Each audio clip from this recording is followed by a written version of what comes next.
Terima kasih pemirsa Sultan TV, Anda masih tetap bersama kami di talk show Bincang hari ini, di mana pada pagi hari ini kita masih berbincang-bincang mengenai kasus sifilis di Provinsi Banten, dan kita masih bersama dengan Dr. Santoso Edi Budiono SPKK selaku Sekretaris KPA Provinsi Banten. Dan mungkin seperti yang sudah kita ungkapkan sebelumnya, dan Anda juga mungkin sudah mendapatkan pemberitaannya, di mana kasus sifilis ini lumayan cukup tinggi terjangkit kepada anak-anak gitu ya. Lalu sebenarnya ini seperti apa yang harus dilakukan untuk bisa menekan kasus sifilis terhadap anak-anak yang bahkan mereka sebenarnya tidak pernah melakukan hubungan seksual tentunya ya. Dan mereka ini seperti korbannya lah. Nah, ini sebenarnya seperti apa nih Pak? Iya, jadi mungkin yang perlu kita sosialisasikan pada masyarakat itu adalah bahwa keberadaan anak itu harus disyukuri sebagai anugerah dari Yang Maha Kuasa.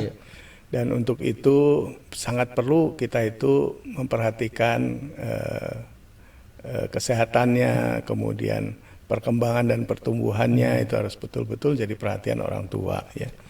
Nah, kalau itu kemudian sudah disosialisasikan, disadari, kemudian juga orang tua harus secara aktif ya melakukan pemeriksaan, memenuhi kecukupan gizinya selama kehamilan, dan menghindari perilaku yang berisiko baik pada diri maupun pada pasangannya gitu ya.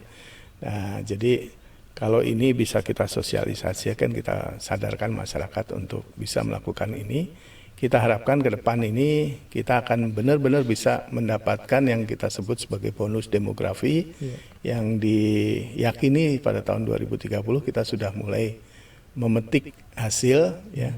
Tetapi hasil itu baru bisa kita rasakan kalau kita punya generasi penerus bangsa ini yang sehat. Benar. Dan berpengetahuan yang cukup gitu ya. Jadi mereka mampu bersaing nanti dalam dunia global. Nah, itu juga yang perlu kita sadarkan ya. Cuma memang akhir-akhir ini karena berbagai pengaruh, mungkin banyak kejadian ibu hamil itu adalah kehamilan yang tidak dikehendaki gitu ya. Nah, ini yang kemudian jadi keprihatinan kita. Kalau kehamilan tidak dikehendaki, tentunya dia jadi kurang memperhatikan kehamilannya. Bahkan mungkin bisa melakukan upaya-upaya untuk mengakhiri kehamilan ini gitu kan, dengan aborsi, dengan pengguguran dan sebagainya itu. Jadi ini juga yang perlu kita pahami bahwa bagaimana anugerah Yang Maha Kuasa seperti penglihatan, pendengaran, penghidu atau pengecap ini harus bisa kita manfaatkan dan kita pertanggungjawabkan memakainya gitu ya. Termasuk alat-alat reproduksi itu tadi. Pakailah alat reproduksi pada tempat yang sebenar-benarnya, pada tempat yang sah, dan jangan lagi menyia-nyiakan anugerah dari Yang Maha Kuasa itu. Jadi harus pakai pada tempatnya dan pada waktu yang tepat gitu. Seperti itu mungkin Mas. Oke, dan pada waktu yang tepat dalam artian ketika usianya sudah cukup gitu ya. Karena mungkin ada beberapa kasus juga di masyarakat ketika banyaknya pernikahan dini gitu. Betul. Apakah ini juga menjadi salah satu kasus yang ibaratnya bisa memperbesar kemungkinan penyebarannya? Ya, tentunya kalau pernikahan dini itu kan pertama masalahnya itu alat reproduksi belum sempurna berkembang. Kemudian pengetahuan, kesadaran dari si ibu atau si ayah, si calon ayah ini juga masih belum cukup mungkin gitu ya, karena masih terlalu muda. Nah, ini juga yang perlu dapat perhatian, bagaimana kita sebagai orang tua bisa mengarahkan anak-anak itu dalam pelajaran pendidikan moral, kemudian pendidikan agama yang cukup kuat, kemudian mengajarkan life skill yang baik gitu ya, bagaimana kita bisa menghindari misalnya tekanan dari peer groups, kemudian bullying dan sebagainya. Itu seorang anak harus punya kemampuan untuk itu dan bisa mencegah terjadi pelecehan dan sebagainya. Nah, itu yang harus kita pahami, karena ya mungkin dengan maraknya perkembangan ilmu teknologi digital atau gadget yang makin maju ini, teknologi informasi yang demikian maju ini, tentunya sama seperti banyak kemajuan, tetap kita harus bisa memilih dan memilah mana yang baik dan mana yang buruk gitu. Nah, itu yang mungkin literasi digital itu juga masih belum cukup di tengah-tengah masyarakat. Mereka berani memberikan alat komunikasi, gadget dan sebagainya tanpa bimbingan untuk literasi digitalnya ini. Kapan mereka bisa menggunakannya dan apa yang bisa dilihat dan apa yang tidak perlu dilihat. Itu mungkin yang perlu ditekankan pada masyarakat gitu ya. Seperti itu, Mas. Oke, jadi sebenarnya dengan kemajuan teknologi ini sebenarnya informasi bahkan mengenai sifilis ini harusnya bisa benar-benar menyentuh masyarakat gitu ya, karena pengguna gadgetnya sangat tinggi. Jadi harusnya informasi dan promosi mengenai pencegahan sifilis ini harusnya benar-benar bisa menyentuh masyarakat, dan masyarakat juga harus benar-benar memilah-milah informasi yang benar seperti apa, jangan sampai justru mendapatkan informasi yang salah bahkan soal sifilis gitu ya. Gitu. Dan sebenarnya adakah informasi-informasi yang salah kaprah oleh masyarakat soal sifilis ini nih, Pak?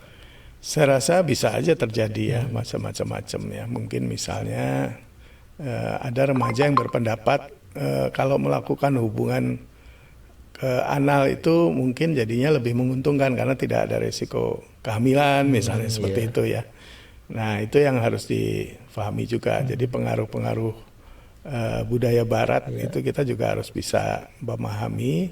Pengaruh itu tidak mungkin kita ban atau kita hilangkan demikian aja, karena pasti ada aja itu muncul gitu ya. Dan itu yang harusnya jadi pemikiran kita, bahwa tidak semua yang ada di dalam konten di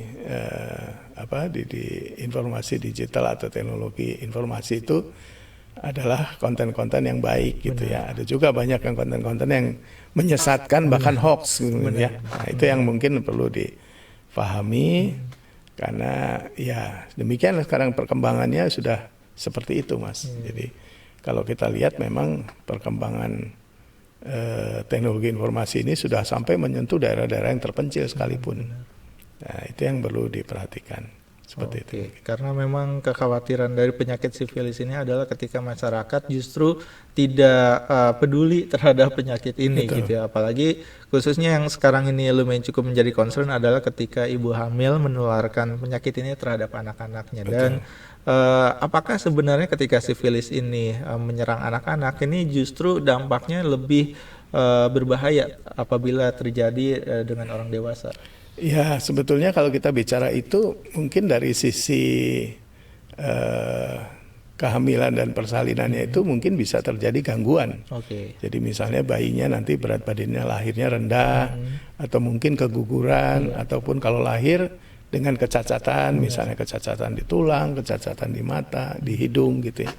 Nah itu yang harusnya jadi perhatian, karena saya pikir tidak ada seorang pun orang tua yang menginginkan anaknya itu lahir dengan penyakit atau bahkan dengan kecacatan. Sehingga ini yang harus kita tekankan pada masyarakat, bahwa pemeriksaan ibu hamil sedini mungkin itu sangat diperlukan untuk bisa melihat apakah pertumbuhan dan perkembangan janin ini sesuai dan diharapkan sehat atau ada masalah gitu ya. Termasuk juga mempersiapkan nanti pada waktu mau melahirkan ini apakah kondisi-kondisinya ideal ya untuk melahirkan, tempatnya, alatnya, mungkin teknologinya itu sudah cukup, mumpuni, posisi bayi dan sebagainya, posisi ibu. Nah itu yang perlu dicek semuanya gitu ya.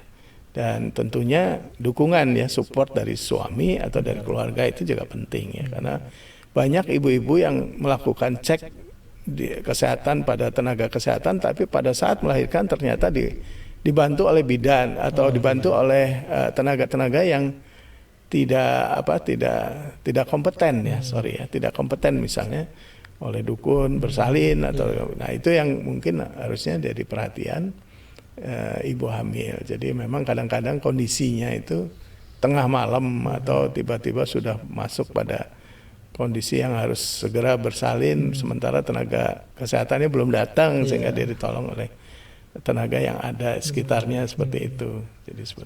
Jadi memang harus ditekan kemungkinan seperti itu ya. Iya, betul. Oke. Dan sebenarnya ketika seorang ibu hamil mengidap sifilis gitu dan mendapatkan pengobatan, ini apakah penularan terhadap anaknya ini bisa ditekan atau sebenarnya tetap bisa menulari anaknya? Sebetulnya bisa ditekan. Jadi begitu ketahuan langsung ibunya diobati. Nanti pada waktu anak lahir itu juga dilakukan pengecekan juga. Jadi kalau memang anaknya juga terpapar, anaknya juga diobatin juga akhirnya gitu. Karena kita kan nggak tahu pada waktu diobatin itu si anak sudah sempat terpapar atau enggak. Jadi nanti kita tahunya setelah dilahirkan. Tapi ibunya sementara itu sudah harus diobatin. Harus diobatin dulu ya. Diobatin dulu. Jadi sebelum akhirnya nanti bisa menulari atau bahkan setelah menulari anaknya gitu, anaknya juga nanti akan mendapatkan pengobatan. Langsungkah ketika melahirkan atau butuh waktu lagi?